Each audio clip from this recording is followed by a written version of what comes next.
my name is Priyanka and welcome to my very first YouTube channel. For this video, I'm going to do a little Q&A from all of the questions you guys asked me under my comment section. Well, I'm going to try to do all of them. I won't be able to touch on everything. Just so if your question was about volunteer hours or study tips, it's not going to be in this video. I'm going to make an entire separate video for that. Hopefully by Friday that should be up. So I first want to start off with a little introduction. My name is Priyanka. I'm currently 18 years old and I was a class of 2020 graduate.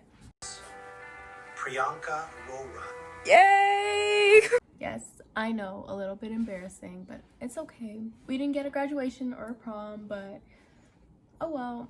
Starting September, I'm going to Western University for health sciences with biology, and my future goal is to go into med school and hopefully become a pediatric surgeon one day. Is this angle a bit better? I don't even know why I'm asking, you guys can reply. I don't know, I think this angle is a little better. Let's just keep it like that.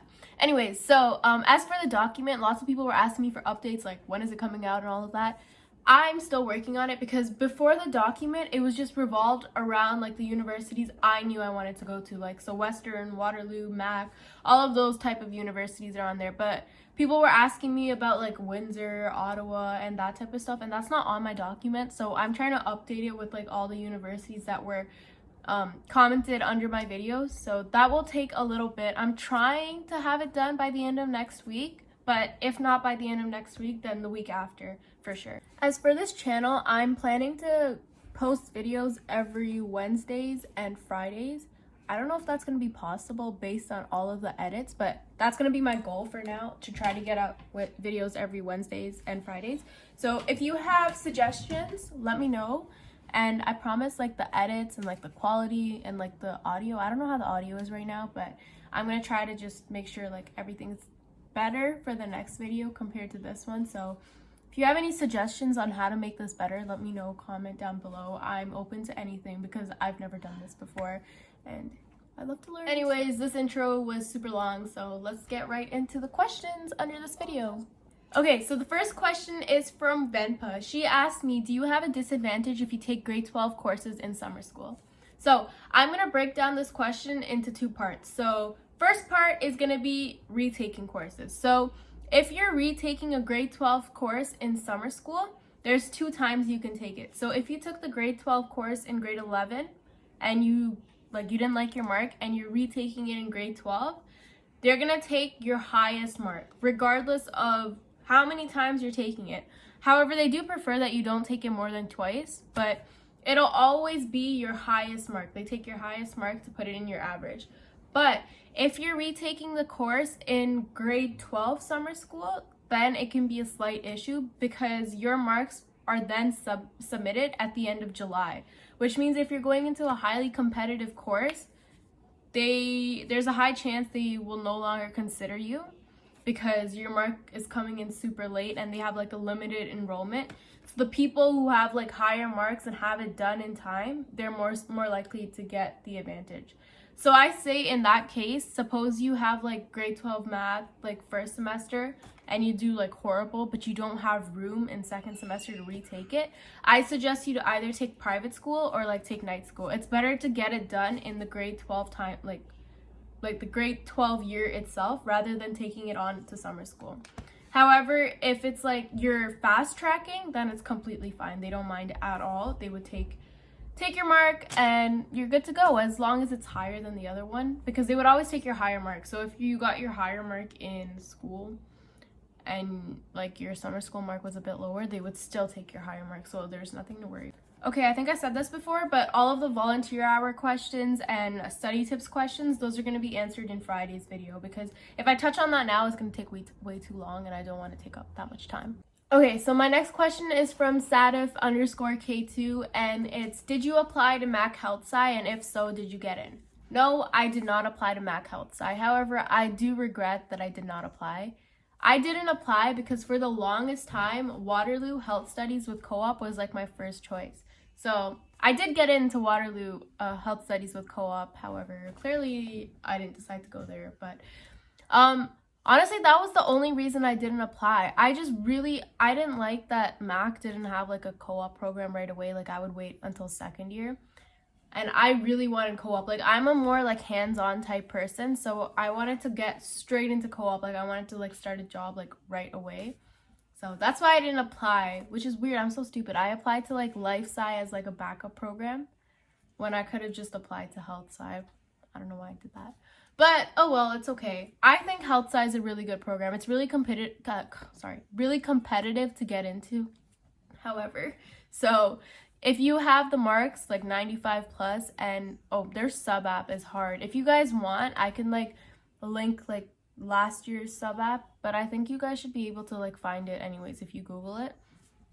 Yeah, but that was the only reason I didn't apply. And from my friends, like, well, she's not really my friend, but I only know one person that actually got into Mac Health Sci.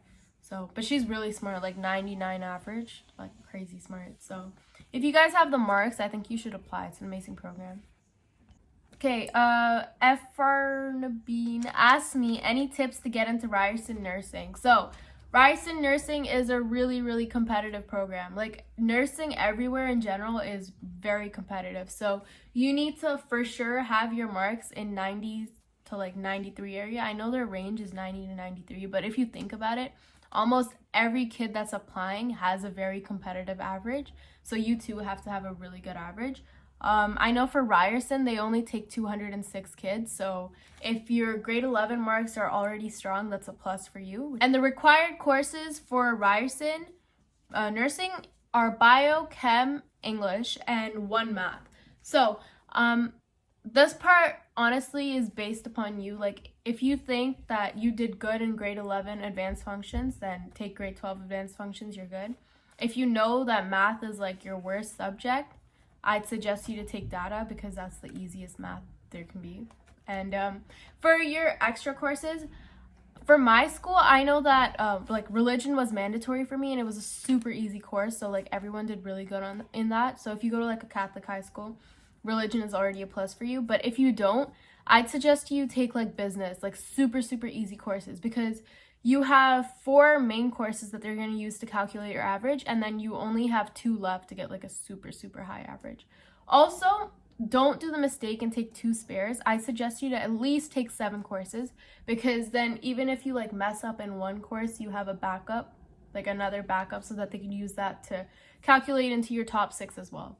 But if you want more details on like specific programs like nursing and stuff, just let me know in the comments, and then I can make like a separate video on all of like those separate courses like business, nursing, that, so on and so forth. I'm already gonna make one for Western's health side versus med side. I know somebody was asking me that, so that's coming up soon. Okay, so the next question was highly requested on both my live and under like all my comments. Like, everybody was asking me this question, and that's, how does the admission process work? Like, how is everything put together? So I'm honestly just gonna give you like an entire timeline.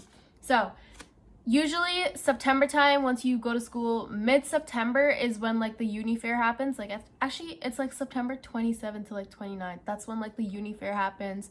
And then from September end all the way to like November mid, that's when like universities come visit, tours happen, all of that. I know, unfortunately for you guys won't be able to go on tours or whatever, and the uni fair will most likely not happen. So I don't know how you guys are going to get most of your information. I'm guessing like everything is going to be virtual, and they'll have like speakers come in, because we had like speakers who came in and explained everything per university.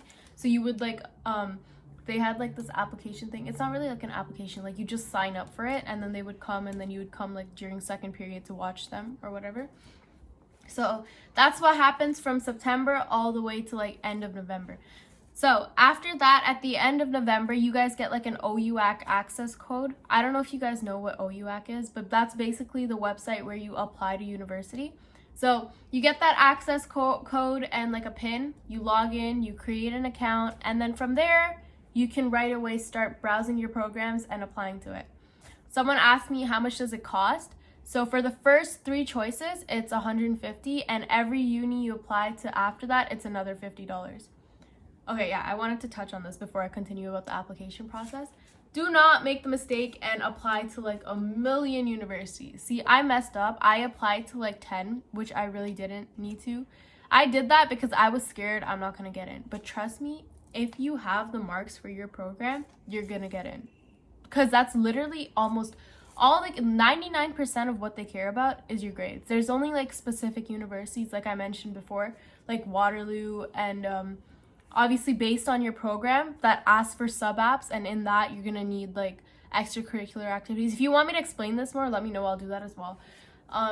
Yeah, so there's only specific ones. I suggest you apply to 5 unis max. Like 5 is more than enough.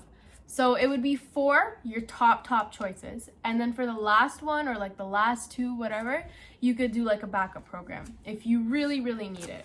I know people that were like super confident and only applied to 3, and I couldn't do that. I had to apply to a lot. I also know one person who applied to like 2. No, he applied to 3. He applied to 3 and he didn't get into any of them. So that wasn't good. Don't put yourself out there and apply to like super competitive programs if you know you don't have the marks. If you're about to do that, which I mean, it's okay, like I support you, but make sure you apply to backup programs as well, because you don't want to be stuck in a position where you apply to like all of these universities but you don't have the marks to get in, right?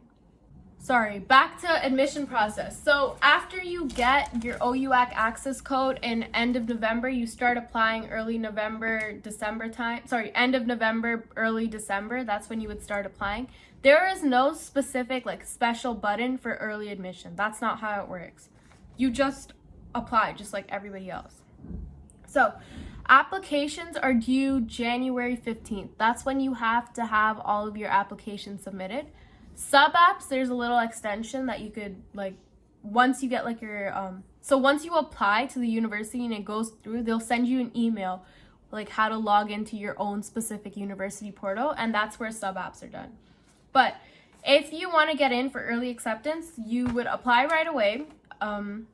So the offers then sent late December to January, those are consisting of your very like high, if you have like super high grade 11 averages, so like your top 6 in grade 11, if they really like your marks, then you would get sent an offer late December, early January. That's early admission. And all of these admissions, like all of these acceptance letters that you get, they're conditional letters, which means you need to like maintain a specific average to still go into the university.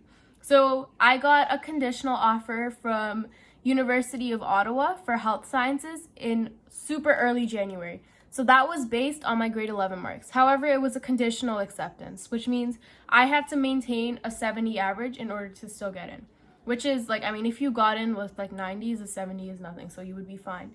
After that, there's offers that are sent out in late February to mid-April. So these offers are based upon your first semester marks, like your first semester final marks, and they might take a look at your grade 11 marks, like just to like fill up like your top 6 to see like, so sorry, let me just give you an example. Like if you're going into a health sci program, they would take, if you had math first semester, they would look at all of your 4 marks, and then if they don't have a bio to look at, they would just look at grade 11 bio. That's what they would do. And then the last batch are sent out mid-May time.